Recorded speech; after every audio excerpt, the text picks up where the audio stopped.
और इस वक्त हमारे साथ दो खास मेहमान जुड़ रहे हैं। Colonel Himanshu Singh, retired defence expert, इस वक्त हमारे साथ हैं, और साथ ही doctor DK Gupta, foreign expert, इस वक्त हमारे साथ जुड़ रहे हैं।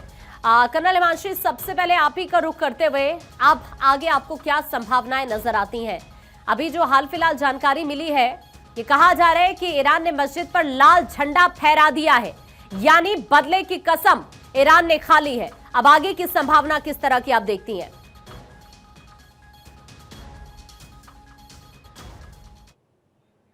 फहराया जाना, इसका मतलब होता है कि इनजस्टिस एंड रिवेंज, यानी कि अब वो पूरे जो देश के लोग हैं उनसे ये आग्रह कर रहे हैं कि आप आगे आइए और इस खून का बदला लीजिए। इसको, ये सम्मान उनको दिया जाता है जिनको कि बड़ा शहीद माना जाता है, और ये युद्ध का एक औपचारिक ऐलान होता है कि देश इस समय युद्ध की स्थिति में है, और इसलिए हर एक इंसान को जो ईरान का बाशिंदा है इस समय मदद करने की आवश्यकता है ईरान को। तो कहीं ना कहीं अन्याय और अधूरा जब न्याय इसको कहते हैं उसका प्रतीक है। तो अभी इस समय इसका मतलब है कि Iran will go all out against all the basis of America.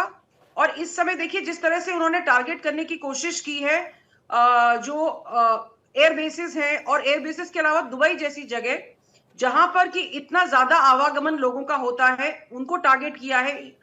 तो अब जो सोचे समझे हमले IRGC की तरफ से किए जा रहे हैं वो बहुत ज्यादा खतरनाक है।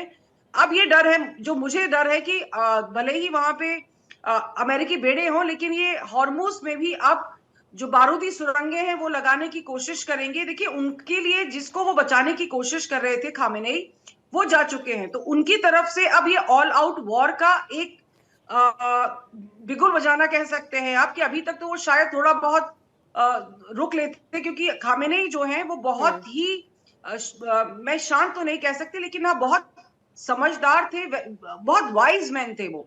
और इसी वजह से उन्होंने अभी तक न्यूक्लियर बॉम्ब पूरी तरह से नहीं बनाया था, बिकॉज उनको भी लगता था कि जो इस्लाम है उसमें बहुत सारी चीजें हैं जो नहीं करनी चाहिए, न्यूक्लियर बॉम्ब उनमें से एक था। तो मुझे लगता है इस समय, क्योंकि IRGC ने बहुत बड़ा सदमा इस समय जो उनको लगा है, उसका बदला लेने के लिए पूरी तैयारी है, और अब हमें इसका और ज्यादा भीषण रूप देखने को मिलेगा।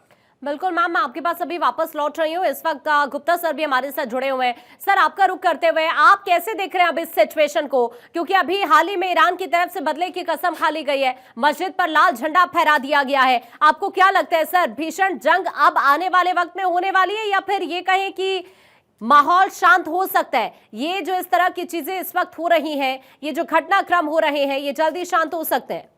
गुप्ता सर। 1 महीने का लगभग ब्लॉकेड था। उस ब्लॉकेड में बहुत सारी चीजें वेटिंग की गई होंगी, और उसमें एक सारी परिस्थितियों का डिस्कशन किया गया होगा कि खमेनेई के मरने के बाद क्या हो सकता है, वहाँ के और लीडरशिप के मरने के बाद क्या हो सकता है। तो सारी चीजें जो है वहाँ पे काफी वेट की गई होंगी, और उसका उनके सबके जो है उन्होंने एक ड्राफ्ट तैयार कर लिए होंगे कि इसके लिए मुझे ऐसा करना होगा। और रही बात, देखिए मैं शुरू से इसका सपोर्टर रहा हूँ, या मतलब एडवोकेसी करता रहा हूँ कि अमेरिका की जो डॉक्ट्रिन है वो लॉन्ग युद्ध में नहीं जाएगी। पिछले 12 दिन का जो युद्ध हुआ था इजराइल से, उसमें भी उसने टोकन पार्ट लिया था, और B2 बम्बर से उसने करके 5, 6 साल, 8 साल के लिए इनरिचमेंट को डिले कर दिया था। अमेरिकन को अच्छी तरह पता है, इजराइल को भी। लेकिन जैसे कि भारत के प्रधानमंत्री मोदी जो है 370 को जड़ से हटा दिए, उसी तरह से जड़ से हटाने के लिए क्योंकि ट्रंप जरा सा स्पष्टवादी नेता है मिडिल ईस्ट के अंदर। अभी तक आप देखेंगे कि जब भी कोई घटना हुई है तो वहां पे बराक ओबामा हो या क्लिंटन हो, उन्होंने एक समझौतावादी रूप अपनाया है, एक बैलेंस्ड अप्रोच लेके चले, वो सबको अपीज करने की कोशिश कर रहे थे, सबको खुश करने की कोशिश कर रहे थे। लेकिन ट्रंप के अंदर ऐसा नहीं है। ट्रंप हर चीज को क्लियर कट ढंग से करते हैं। जैसे कि 1.5 लाख लोग बिडेन के समय में आते थे अमेरिका में शरणार्थी, ट्रंप ने बोला बिल्कुल कोई नहीं आएगा, केवल 7,500 लोग आएंगे, उसमें ज्यादातर अफ्रीकन आएंगे, और अफ्रीकन में भी व्हाइटिस आएंगे। तो he is very much clear towards Christianity, towards nationalism, towards मागा, और टुवर्ड्स की मुझे चाइना को किसी से डाउन करना है, इसलिए कम से कम पैसे लगाने हैं। अब चूंकि अमेरिका, मैं बार बार बोला था कि युद्ध में नहीं जाएगा, अगर जाएगा तो बहुत शॉर्ट कैलिब्रेटेड युद्ध में जाएगा, 2, 4, 6 दिन के लिए जाएगा, और सेलेक्टेड पर्संस को पिक करेगा।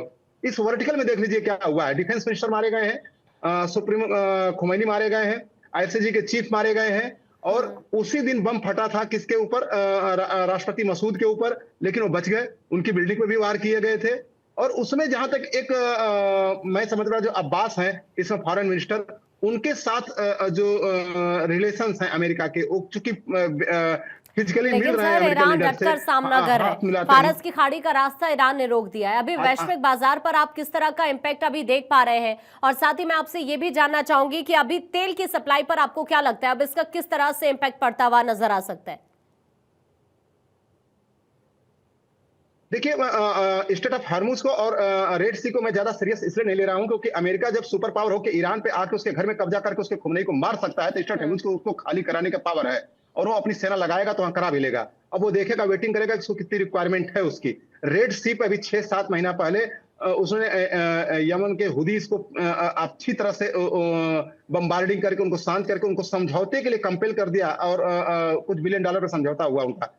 तो अगर स्टेट ऑफ हॉर्मुज को उसको दिक्कत हो रही है, क्योंकि बे ऑफ ओमान से जो है हिंद सागर में जो जहाज आएंगी, उसमें इजराइल का भी जहाज आएगा, उसमें जितने भी मिडिल ईस्ट के कंट्री आए हैं उनका भी आएगा। तो ठीक है, ये रिएक्ट करना था अमेरिका, ईरान को रिएक्ट करना ही था, और ये सब चीजें जो शुरू में ABCD है उनको करना ही था।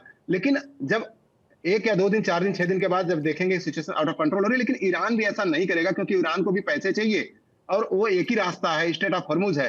और चाहे कोई हथियार आए, चाहे कोई बड़ी बात, अगर मान लीजिए चाइना अगर कहीं सपोर्ट करना भी चाहता है कुछ चीज के लिए, तो ट्रांसपोर्टेशन के लिए वो रास्ते हैं।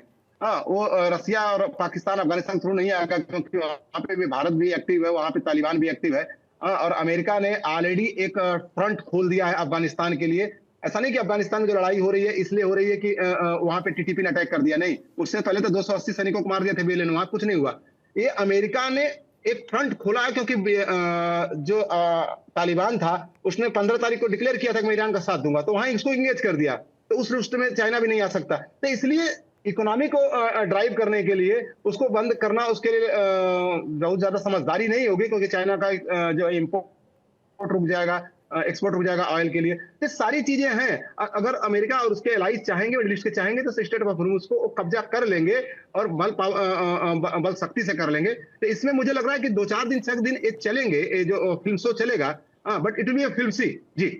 लेकिन सर अगर मैं भारत के लिहाज से आपसे समझने की कोशिश करूं, भारत के चूंकि रिश्ते इजराइल के साथ भी मजबूत है, फिर यूनाइटेड स्टेट्स की बात करूं तो वहां पर भी रिश्ते मजबूत है, यानी भारत के लिए भी तो अब यहां पर फैसला लेना एक बड़ी चुनौती जरूर बनता हुआ नजर आ रहा है। यानी भारत को भी जो भी कदम उठाना होगा सोच समझकर उठाना होगा इस पूरी की पूरी सिचुएशन को अगर देखा जाए। आपको क्या लगता है सर? देखिए, भारत के लिए एक बहुत ही महत्वपूर्ण है कि भारत अब उस स्टेज पर डेवलपमेंट के है कि उसको कहीं भी कन्फ्रंटेशन में नहीं पड़ना है। इवन वो पाकिस्तान के सिंदूर में कैलिब्रेटेड अटैक करके 7 दिन के अंदर निकला और 8.2 की इकोनॉमी अर्न किया। तो भारत का जो इस समय आउटलुक है वो जापान, कोरिया, जर्मनी, फ्रांस के टक्कर वाला है जो है, और चाइना लेकिन सर इसमें संतुलन बनाना भी तो एक बड़ी चुनौती होगी ना सर जरूर। हाँ, अब रही बात संतुलन की। हाँ। तो ईरान के साथ भी भारत के रिलेशन अच्छे हैं, इजराइल के साथ भी अच्छे रिलेशन है, और अमेरिका के साथ भी अच्छे रिलेशन। लेकिन आप एक चीज देखिए, स्ट्रेटेजिक पॉइंट ऑफ व्यू में क्या होता है कि भारत को मैं 2-3 एग्जांपल आपको दे सकता हूं कि बहुत सारे प्रधानमंत्री या उसमें डिप्लोमेसी में चुप रही है, जब स्ट्रेटेजिक लाभ मुझे कहां मिला है। जैसे कि जब अमेरिका ने बे ऑफ पिग में अटैक किया तो भारत चुप हो गया, वहां पर कोई स्टेटमेंट नहीं दिया। हमास पर जब अटैक हुआ इजराइल का, तो भारत भी उसमें चुप रहा। यूक्रेन में भी भारत चुप रहा। हाँ, जबकि जो चीजें हैं, हाँ, अपना मिडिल पाथ अपनाता रहा। अफगानिस्तान पर जब कब्जा किया सोवियत रश ने, तो उसमें भी हमारी चुप रहे। तो कभी कभी स्ट्रेटेजिक माहौल ऐसे बनते हैं कि भारत को वहां शांत रहना है,